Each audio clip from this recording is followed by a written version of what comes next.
I finally got a chance to ride the electric Citibike, and I know a lot of people have been talking about it. I haven't been in New York for a while, and I was in New York, and they had them, but I don't know, I guess didn't feel all that inspired to do it. I like that they're doing it. It's a little interesting for me because I actually did some work with Citibike years ago, and or at the time it's a different company. It wasn't owned by Lyft, and I think that this iteration is nice. It's an interesting concept. For those of you who don't know, Citibike is the name of the bike share bikes specifically in New York City, and they are sponsored by Citibank, and that's where they got the name Citibike.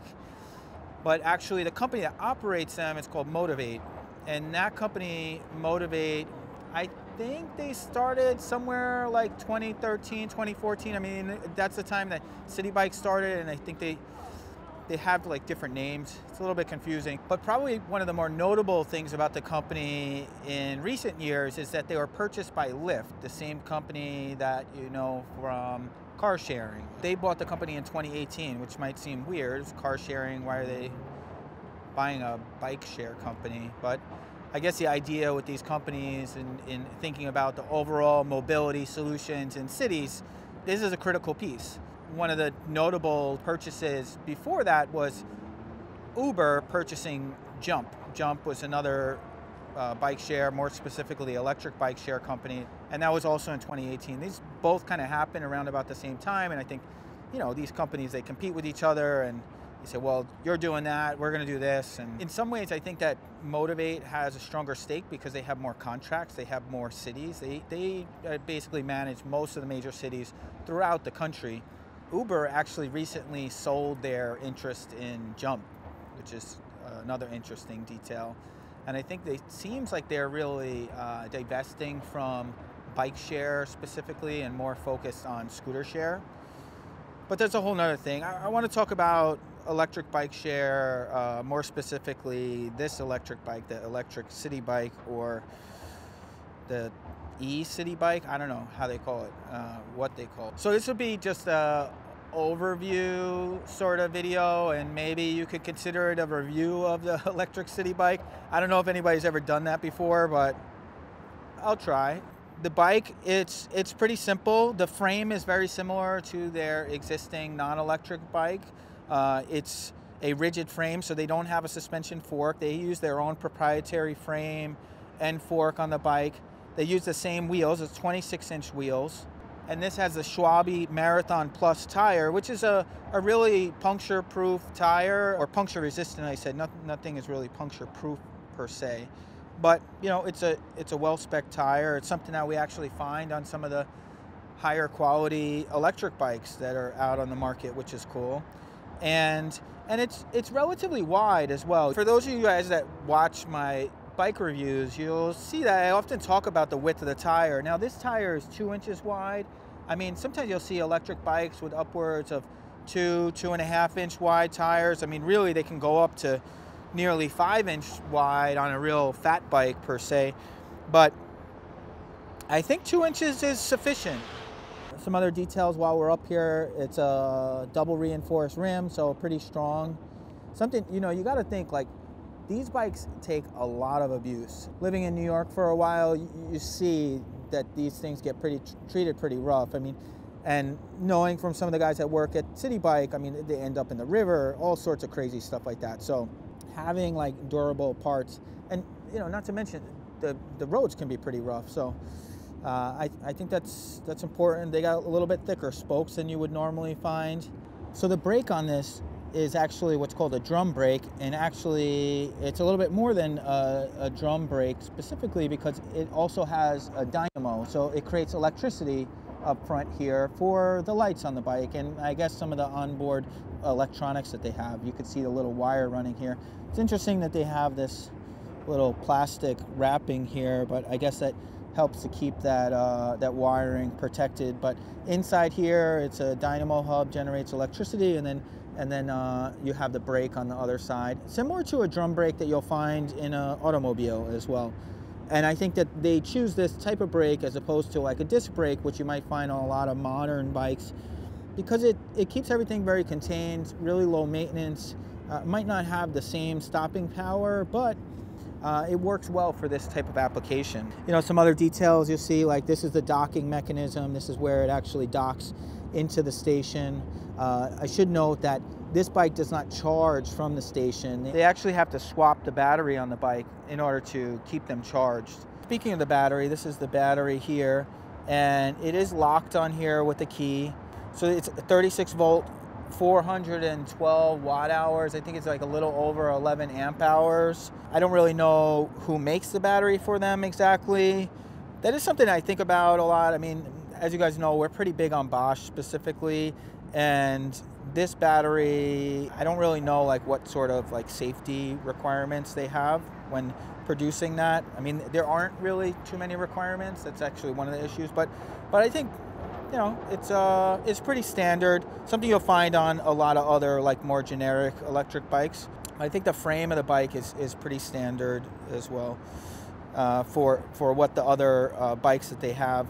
They have you know, some other little details on the bike that make it a little bit heavier duty, made for this heavy use. You know, you can see like the seat post clamp on here is really heavy duty, and actually you can't remove the seat.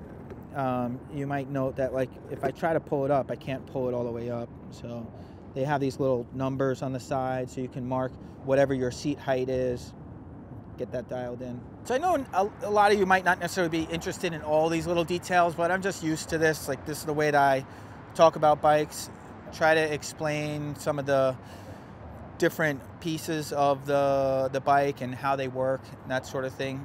But, you know, I mentioned the battery, 400 watt hours. Like, what does that really mean to me? But basically the idea, something like this probably is going to last somewhere 20 to 25 miles or so, maybe a little bit more. Really depends. I think the way they have the assist working and they don't have any gears, probably somewhere in that area, where maybe if it was a little bit more efficient, it might last a little bit longer. I gotta say, I'm a little bit distracted today because there's all sorts of noise over here. Somehow we chose this spot, which we started out, it's really scenic over here by the bridge and everything like that, but super noisy, so I figure it's easier to come over here. A little bit quieter, but it's still a little crazy. So some other details, you know, they have these like custom fenders integrated into the frame. It's pretty nice. It's interesting that they don't put a rear rack on here, and I think in part they do this to discourage people from sitting on the back of the bike. You'll still find even sometimes people will sit up on the front rack actually. So we could check out the front rack just for a moment. We want to look at like the cargo carrying capabilities. This is actually a new design, and I think it's specifically found on their electric versions, but I think we're starting to find it on some of the non-electric ones as well. It says a max weight load of 25 pounds. So, and it specifically says this is not a seat. Like that's a big one. More specifically, we found, I saw like a lot of people putting their kids up here, and I just would definitely not advise that. I think that's a bad idea, and I think maybe some of this change in the design might be to further discourage that. Now, it's interesting because it does seem that these new brakes don't have electronic cutoff switches. Now, I believe that part of the issue that they had with the original Citibike, I didn't mention this before, but they introduced the electric Citibike, I think in 2018. I think they had some trouble with their brakes or something like that. At least that's what people are noting. I don't know too much information about that, so I don't want to comment too much on that. But I believe part of it was not having these like electronic cutoff switches. When you have a motor system, maybe the sensors are not that advanced, you need to be able to tell the motor, hey, I'm braking, stop. You know, on a lot of the bikes that we offer at our shop, when you stop pedaling, it automatically stops. And I guess they have a little bit more advanced sensors in this now, and maybe they don't need that. It seems to perform pretty well in that regard. I'll talk a little bit more about how that works in a moment, but this is the motor. So this is a 250 watt geared hub motor. I believe that it's made by Bafeng. It is. It kind of works fine for this application. It's interesting though, you might note in looking at this, there's no gears here. So it's just a single speed, whereas the other Citibikes, they either have a 3-speed, or they also, many of them, or more and more, are coming with the Enviolo hub, so that's a continually variable transmission. But I guess they chose to just keep it very simple with the electric version and put no gears on it, just a hub motor. And I think it works okay. I mean, I don't know if it will work that well in a very hilly environment, but I think it works pretty okay in New York. I did find the system to be a little bit punchy and maybe not as predictable as I might like. So I think if you're not an experienced rider and you don't really know what to expect, you definitely should be careful, because you could find yourself in a situation where the bike is kind of pushing you a little bit more than you were anticipating or wanting. So it does have a chain there. I mean, there's probably another opportunity for improvement. It could potentially go with the belt drive there, but again, that's probably going to add to the cost, and then they would need a different frame and dropout style here, because there's no brake here. And in the rear, we have a different brake. It's called a roller brake. So similar to the drum brake, it's all contained, but it just has a little bit of a different form factor, and the function inside, the way the brake is actually activated, is a little bit different. But it pairs well with this hub motor, and I think there might be some safety concerns if you were to have a disc brake here, maybe having a sharp edge, or probably some maintenance concerns in these rougher environments here. But outside of that, the wheel tire and that sort of thing is the same in the front, 26 by 2-inch wide tire. And I think that it's pretty comfortable. Considering it's a rigid aluminum frame, I think those tires really make the ride relatively comfortable. I guess part of it is you're not generally going that fast either, so that's got to be a factor as well. Now, you do have some lights on here. Now, they're activated automatically when you're riding the bike, because basically what happens is the dynamo will turn. So when the front wheel turns, it activates electricity, which is going to push to the rear tail light as well as the headlight. And I believe these headlights, they have these kind of like lasers on them in order to just give a bigger footprint to where you're riding. So let's see if I can actually activate that for a second.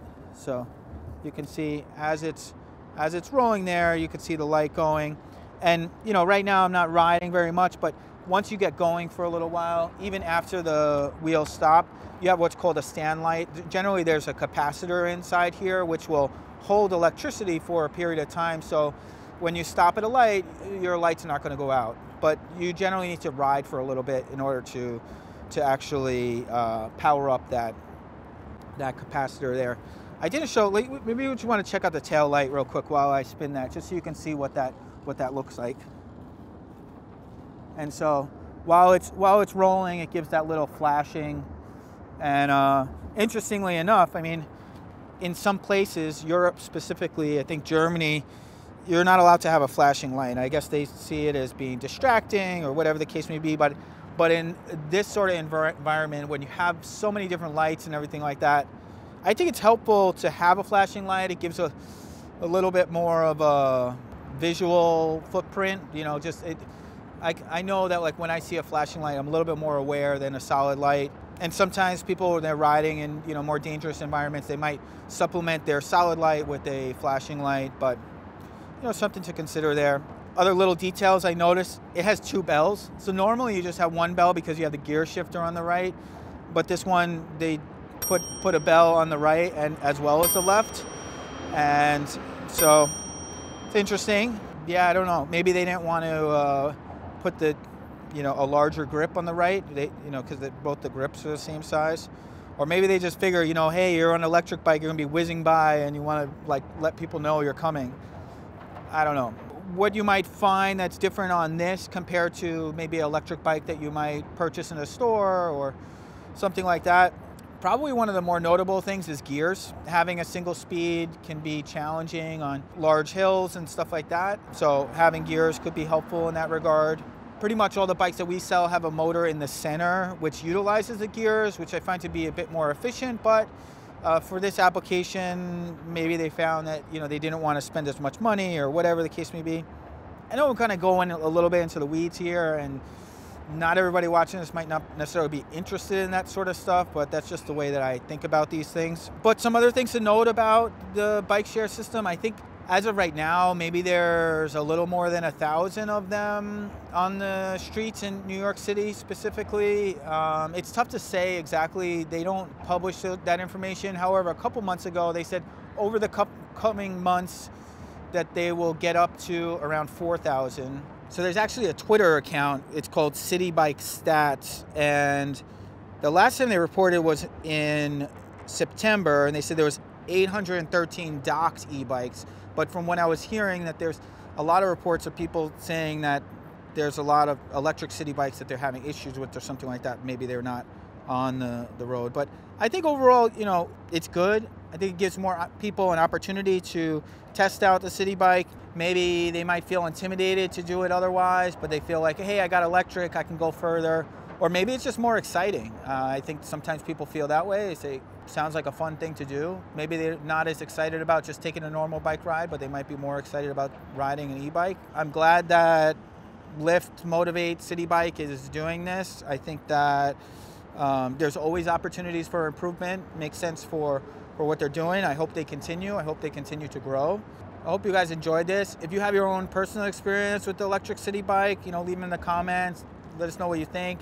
I really don't have any stake in this game. I've been interested in electric bike share and I've done a good amount of research around it, but I do sell electric bikes, as I mentioned before, but this is not a sales pitch. I think overall, you know, if you get an opportunity, it's definitely worth trying it out. But as they suggest, I think, you know, it's a good idea to wear a helmet. You know, be careful, be mindful of others, be respectful of others. You know, just because you have the power to go faster, just be respectful. Don't, you know, whiz by people. Give people enough space, that sort of thing. And yeah, I hope this continues. We see more and more electric assist bikes out on the market. You know, that's the one thing I didn't know. Like, you might be wondering, how does it actually work, right? But basically, you just undock the bike. You might be wondering, like, how much does it cost? You can get a membership, or you can pay on a daily basis or a single ride basis. But there is a surcharge to ride the electric one. So you have the standard thing for just the bike share membership, but then you pay additional to get the electric use. And for the standard membership, it's 10 cents per minute. For a single ride or a daily ride, it's 15 cents per minute. And then if you have one of the subsidized memberships, it's like 5 cents per minute. So it's not bad, but I think if you're using it for a daily longer commute, it can add up. So something to consider in that regard. And as far as operating it, it's pretty simple. You just undock it, use a technology called pedal assist. So basically you just ride the bike and it's going to provide assistance. It has one standard level of pedal assist. Some of the other bikes on the market, you'll probably find they have multiple levels, more commonly probably 4 levels or something like that. But you just pedal the bike, it senses that you're pedaling, and it provides assistance. Some bikes are a little bit more advanced with their sensors than others. This is kind of basic in that it just kind of senses that you're pedaling. But I think it works pretty well. I think that it gets the job done, and it's, you know, I would definitely not hesitate to ride one if I had to get somewhere. I didn't have a bike and that sort of thing. But yeah, I think that's mostly what I want to cover. If you have any questions about the electric city bikes, I can try to answer them. I'm not an expert on it. This is just like my brief experience with it.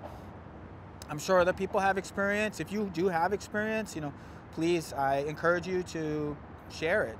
Let us know what you think. What has been your experience? Have you switched from non-electric to electric? Do you have trouble finding them, which some people have reported?